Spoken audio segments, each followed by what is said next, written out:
Rumors are circulating about 84, AB 84, Antonio Brown joining the Seattle Seahawks. Now, this happened 2 days ago or something? Yeah. And there hasn't really been much fire to it afterwards. There hasn't been too much run with this since. And I was reading some stuff. John Clayton, I think he covers out there, Seattle, Yes. like northwest area. He was saying it's a possibility. Correct. Russell Wilson would love to have him, which I don't blame him. Because they say Russell has been the one advocating for it. Even last season, he was in the middle of the advocating season, for it, I remember him saying something like that. Excuse me. But if it does happen, it's not going to be something that happens for another month or two, probably. There's just really no rhyme or reason to it right now. And just how the Seahawks work, they're going to take their time with things. No. Now, how did you see? Because there's a couple ways we could dissect this. Let's do it, man. Did you just want to start your initial Just do reaction? it, man. Come on, man. Why you tripping? Me. Let's just do it, man. Me. Let's do this. Is okay. AB to Seattle, good fit. Is that? What you think, man? Yeah. From you, man. Talk. It's clear, dude. It's clear. Why wouldn't it be a good fit? You got Russell Wilson, the top. Yeah, we'll say top 5 just to be safe here. I'm not getting into my quarterback rankings. I'm not getting into my quarterback. Did you just say top 4? Top 4 guaranteed. Wow. Guaranteed top 4. I'm not getting into my rankings right now. What? I'm just not getting into my rankings. Wow. So Wilson's a beast. Seahawks organization is pretty awesome. From the outside looking in, there's really not too much to complain about there. They do things the right way, it seems. They're always winning ever since Pete Carroll and Russell Wilson have been at the helm at their positions. So all check marks there. And then just in general, for the Seahawks wanting AB, why wouldn't you? He's an elite talent. It seems like everything's been settled down from last year with AB, and he's probably hit his low point and is like, you know what, I gotta get things straight. I love football, so you'll get a motivated AB. I think it makes sense for all sides. So yeah, I wish he'd come to the Steelers, but hey. What? Like you threw that at the end. I wish you come to the Steelers. It's not happening though. And I remember talking about that. Man, how long ago was it? A couple months ago. Return. Yeah, and I think I said I was finally over it, but it seems like I'm not. I just got to admit that. Still, it still has a spot in your heart, man. It's cool. I would love for him to be back. It's just not happening, though. I'm not going to get my hopes up. You sure? You might as well, man. I promise. You just said that he hasn't done anything since last year, or he's quiet down since last year. I mean, you realize this was this year where things were transpiring, like 2 months ago. Well, it seems like this whole COVID situation. Like, what? It's last only year? been 2 months, but it seems like it's been a year. So time is off for everyone. Yeah. But for me, man, first off, I am happy that he has had a very low profile 2 months. Excuse me. I think that's a huge step in the right direction, especially how everything was going leading up to this. We didn't know how this thing was going to come to a head or how it was going to end. So that's definitely good to see that. I hope he continues. I hope he has officially turned a new leaf in that regard, because, anytime you see a person like that, a person that, you share the locker room with, you build a brotherhood with, going down that path, scary at times. I mean, we've talked about this before off the mic too. You want to see him genuinely do good regardless of sports. So that's that. But in terms of him potentially going out there to Seattle, I think, like with you, man, it's a great opportunity in terms of Russell Wilson. They already have a rapport. They have worked out together in the off seasons before, and they have a liking to each other. And anybody who's played with Russell Wilson will tell you, I've obviously have friends that have played with him. Extremely hard worker, is going to do all the extra stuff, going to spend the time to make sure that, any questions that you have or anything that you need accomplished, he's going to make sure that you're in the best position to do that. Ultimate competitor.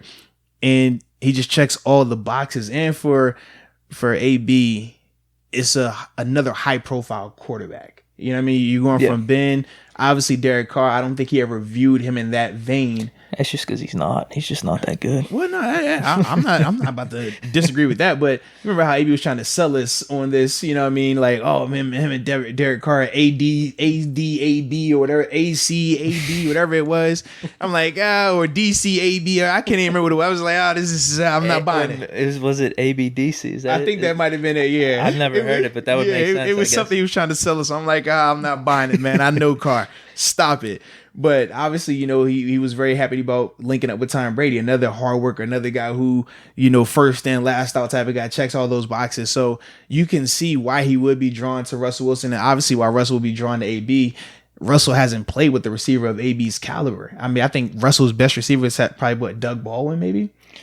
Doug Baldwin, Lockett, or he had Purse for a little bit. Metcalf now he's still young. But Graham wasn't. Yeah, I think you'd say Baldwin. Long term, you'd say Baldwin. But Lockett's had good 2 last years, and if he keeps it up, you could maybe say Lockett over Baldwin. None of those guys have been in the same vein or even the same conversation of an AB. So for Russell, you would be extremely excited about that. Obviously, you talk about the character guys on that team. That's a team that they make sure that their guys are being more than athletes. I mean, think about when the whole protest thing started with Kaepernick. That locker room in Seattle, those were some of the main guys leading the conversations, leading the charge in terms of speaking up for some of the social injustice issues that were taking place in America and that still are taking place in America. So in that department, I feel like it could be a really good fit for AB to get him around some cooler heads, some guys that are on the right path. We talk about the Seahawks locker room, and we know it's other locker rooms in the NFL that aren't like that do have dysfunction as an organization, as a team, and I don't think that would be the best situation for AB in that regard. But if we're just talking from an X's and O's standpoint, I think it would be a great opportunity for him. But I do know obviously that you're gonna have some type of suspension in there too. So how does all that play out? When you're signing him, how much money would be involved? How long would the suspension be? How does he handle everything with that? I think there's mutual interest because we've talked about it before with reports that are getting leaked and rumors that where there's smoke, there's fire. So do you think there is some legs to this? Well, I think there, and I also think Baltimore. Okay. That's a legit situation. I mean, obviously his relationship with his cousin Hollywood Brown, Marquise Brown, but then also him and Lamar Jackson. That's another group that they work out together. He works all the hard time. too, man. Absolutely. So, and Harbaugh and Ozzie, when they were asked about it, they just simply said, "Right now, probably not." But they didn't close the door, like how when Bruce Arians was like, "It's not happening." Period. That wasn't how Baltimore spoke on it. They spoke on it just as in right now. Probably not, but like you said, it's nothing going on right now, so there is no urgency. But Baltimore and Seattle are definitely two teams that you really could be, okay, this legit could happen. So I made a list of teams. Here we go. Because there's some that are on this list, and you're like, yeah, this would make sense, but like you said with the whole Bruce Arians thing, that, oh man, do I have it written down? I do. Here it is. I initially wrote, I said, I think there's only 5 or 6 teams that, would make sense for AB because it's got to be organization. It's got to be a good coach, good quarterback, all those type of things. Yeah. But how many did I end up listing?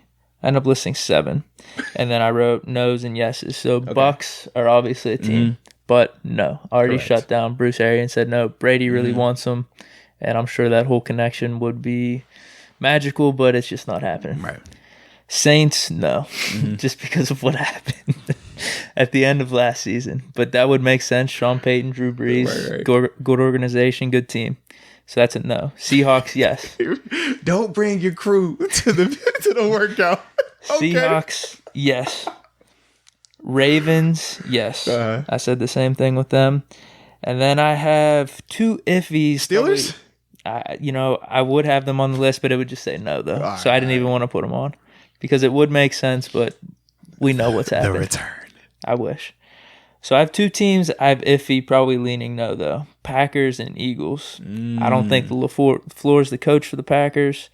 And Eagles, dude, I just don't even know with them. I think it could make sense, but they just don't seem like the offense and the style that would work. Carson Wentz might get hurt. Who knows? I think that's a different style offense. Even AB in Seattle, I think, is different than what he's accustomed to. No, well, even with the Ravens, too. Yeah, it would be drastically different than what because he's used to high volume targets, pass happy offense. Because they don't do that. We were talking off the mic that it would be such a different situation for him in Seattle and with the Ravens, where man, a good year for him might be 1,200 yards and getting 80, 90 catches. Correct. Whereas he had it made in Pittsburgh. Oh, he was 100 plus catches, 1,400 yards. Well, and I even thought that too. I think he had it made with New England too. Like those were probably the best they were going to organizations feed him, like force feed him, for him. Obviously, different. Steelers a little more lax on the off the field stuff. Correct. And the Patriots would be way more stricter,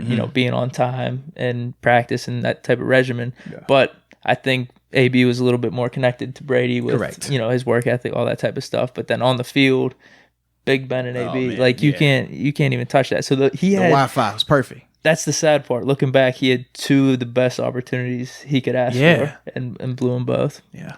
But I have a last team though. I have my third team.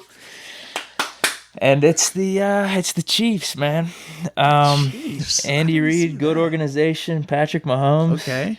And it goes back to the whole Seahawks and Ravens thing. How many targets is he gonna get? They like to sling it though, so I'm sure he'll get enough. Yeah. And dude, it just makes complete sense in my opinion. Just from the standpoint of Seahawks, Ravens, good organization, good coach, good quarterback. I think they could take on AB and handle any type of controversy with it. They just won a Super Bowl. They're playing with house money already right now. So those are my three teams. It would be unfortunate if the Chiefs happen. It would be really unfortunate. Seattle, Baltimore. Not the Chiefs. I don't see that happening at all, bro. I'm not saying I see it happen. I think it would work. Could it work just in general? Technically, you could put AB on any team and it would work. No, that's what I mean. You got to consider all these factors. The Chiefs not going to want to deal with that situation, though.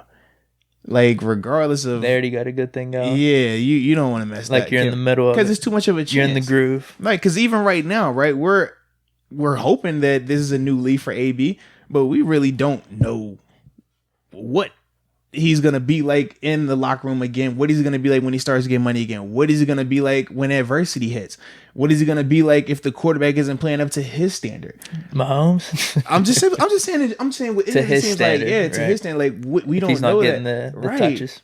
Like, we don't know how he's going to react. So for some of these organizations that already feel like, we don't need to invite anything that could potentially throw off that chemistry for, especially if we're being successful already. You don't think the Ravens then, though? If you're going to say no to the Chiefs, why not the Ravens? No, this is why, though, with the Ravens, they have a history of bringing in people who have had checkered past, who have had issues. Marcus Peters is a prime example. They bring in guys who have dealt with some stuff, but they feel that from an organizational standpoint, they have the structure in place. They have the guys in the locker room already in place to handle these situations, to make sure that, hey, we can overcome this. We'll be fine with the situation. We're going to handle it like that. Not every organization, number one, has that in place, and every organization wants to deal with that. Yeah. Andy Reid, Mike Vick, though. I mean, I get what you're saying. They're kind of in a groove right now. They just won the Super Bowl, but I mean, you could take that either way. You could say they're playing with house money, bring in AB, but at the same time, it's like, all right, are you really playing with house money though? Because technically, the goal every year is to win as much as you can win, right? That's what I mean. If you bring how's that house money technically, right? Because you want to win another one.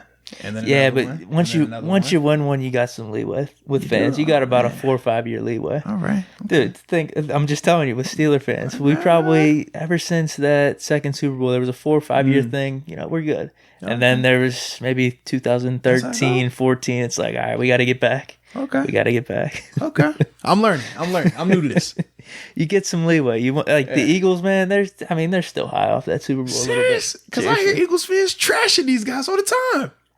I know that's a natural. Am I missing out on something? Nah, dude, that's a natural thing. But in the back of your mind, like, we got it. We got it. We're good. You verbally talk bad about them, but internally you're like, all right, they got to pass. You want to win. You want to win. Trust me. Okay, that doesn't go away. You always want to win. But it doesn't matter as much if you don't win. it does. But it's just in the same time, you won one for us. We're good. We're still grateful for that. I'm learning. It's just it's an internal clock. It's something that really can't be explained. It's like, all right, we need another Super Bowl. It's this clock that's going on in your chest. All right, we won the last one in 2008. The clock's ticking. We get to the one back in 10. All right, we'll be back again, back again. It doesn't happen. It's like, all right, damn it, we got to get back. Come on, let's go. All right. Let's get this thing cooking. See, I was under the impression that fans won one every year. We do. Trust me. Okay. But it's not as bad once you get one. No, it is as bad. It's weird, dude. You throwing me off, man. It is. All right, okay. Trust me. Okay.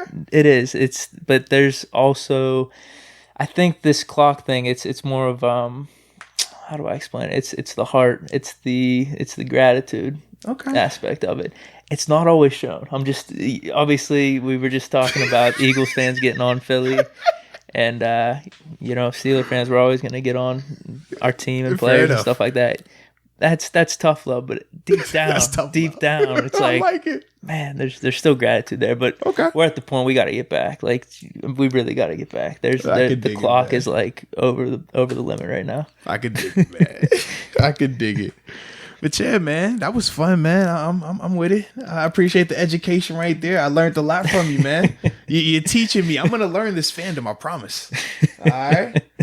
I like that. I mean, I'm speaking for me at least. But I think people that are listening know what I'm saying. They rock the with other you, man. fans, they know what I'm saying. You got your finger on the pulse, man. You know what it is. Apparently I don't though. You're telling me about some news that's happening. I'm like, nah. Oh no. That's different. I got that part of it, but the fan part of it, you got that. Okay. Yeah. Okay.